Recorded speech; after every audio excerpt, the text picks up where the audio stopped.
Hey everyone, what is up? It's Rainy here coming at you another video, and today we're back in the Legend of Zelda to take on the second dungeon, also known as the Moon. This one is a fair bit harder to find compared to the previous one, which was like directly up from where you start pretty much. This one is a couple frames to the right before we head upwards into a foresty area. So we're just gonna be going through here, try not to take any damage and avoid things as always. Not the easiest thing to do, especially here, but you'll probably find some kind of healing thing. There's usually some kind of enemy you can pick up some life points from, some hearts from, as you go along. So here we want to turn left, right, and keep going right until the next screen where we go straight up, and then you want to hit the left instantly, and you will be going into pretty much where the dungeon is. Just follow that path up, just avoid these. You can heal up on these if you've taken damage so far, and we'll be going into the dungeon. You can also pick up a little like vial of healing if you're... Don't touch those, by the way. You can pick up a vial of healing before going in, but you don't really need it. So, once we're inside the dungeon, there are a couple new enemies in this dungeon. We're also going to be picking up a new item, or an upgrade, I guess. Start off by going into the right, and you'll see lots of ropes in here, which are a new enemy. They're basically snakes. They go fairly slow until they see you, and then they rush towards you to kill you. So yeah, just pick up the key from that room, and I'm gonna head back because there's another part of the dungeon we should do first. If we go up and left, that's a little area we get another key from. So this room, you can kill things if you want to go into the next room and get the key. Generally, I think you get too many keys in this dungeon though, so you don't exactly need it. I think you have 1 or 2 extra keys when you're done with this, but by all means, go for it. You can use them later. So you want to grab that key there. You don't get anything extra for killing everything, but it's easier to grab the key once you've killed all the ropes. I also have a thing that I like killing everything in the dungeon, so there we go. Now even got a fairy there, so you know you might get lucky.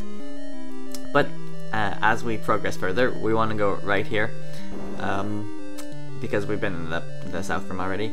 And in this room, you will find lots of ropes, or well, 3 I guess. You can kill off these, but you won't get anything. You have a key door there, and another one goes up. We'll be focusing on the key door first to grab the compass from this dungeon. In this room, there's like 6 different gels, yeah, and we've seen these before. Just kill those fairly easily. If you have the blade beam, it should be a fairly simple task to do. Just progress out. You won't get anything for killing all of these, so just pick up the compass and get out of there. Next up, we're going to be heading north, and this room is filled with the Goraya, or Gorai, yeah, something like that. I really don't know how to pronounce those names. I found out that you can't attack while in the door frame, so I kind of stuck myself there. Just go back out and in again. For some reason, you can't attack when you're in the door frame, so let's learn from that.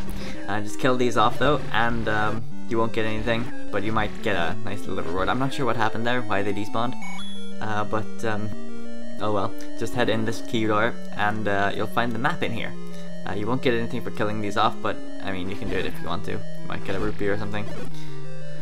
I wasn't that lucky with my drops on this one, but I mean, now we have the map, so now we can see that the map is actually a moon, and there we go. There we have the map as well. You can also blow up a wall here to go into the next room.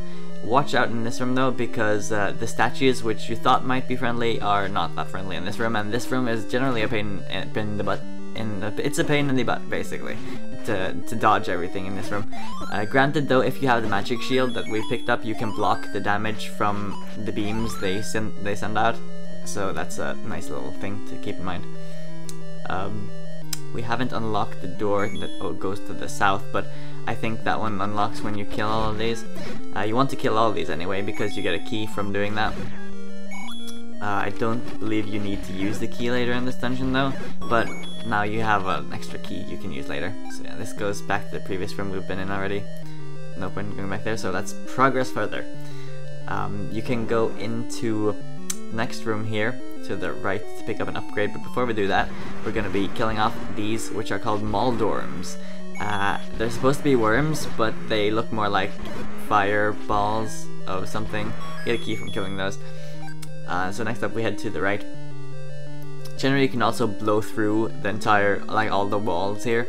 So if you don't want to go on the left path, you can just basically blow up the middle walls in each of these right room walls. So you can just progress doing that if you have the bombs for it. I could have done that, but I like going through all the rooms. So in this room we have lots of ropes spawning. You won't get anything for killing them. You might pick up some rupees, but there's no like key drop or anything. I did get to test out a little bit of the new upgrade we got in the Hell Beam room, I'd like to call it. You got this new upgrade for the boomerang, so it now goes further. I think it's called the magic boomerang now as well. Let's open this here locked door.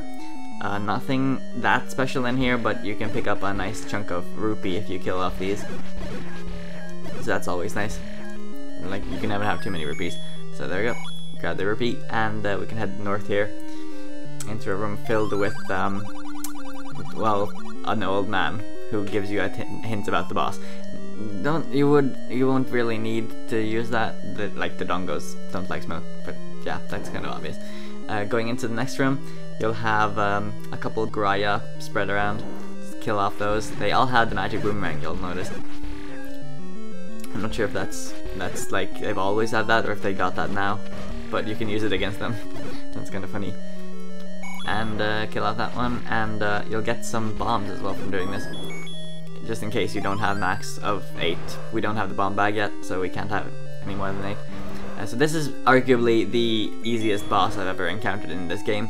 You do as you would in Ocarina of Time. You just plop the bombs in his mouth, and there we go. He's done already. That was the boss. That was the entire boss fight. It was like ridiculously easy. And yeah, here's the Triforce for this episode. So fairly easy dungeon. I'd say arguably one of the easiest if you look away from the magic boomerang room, which could be a slight pain in the butt, but that's like the only one.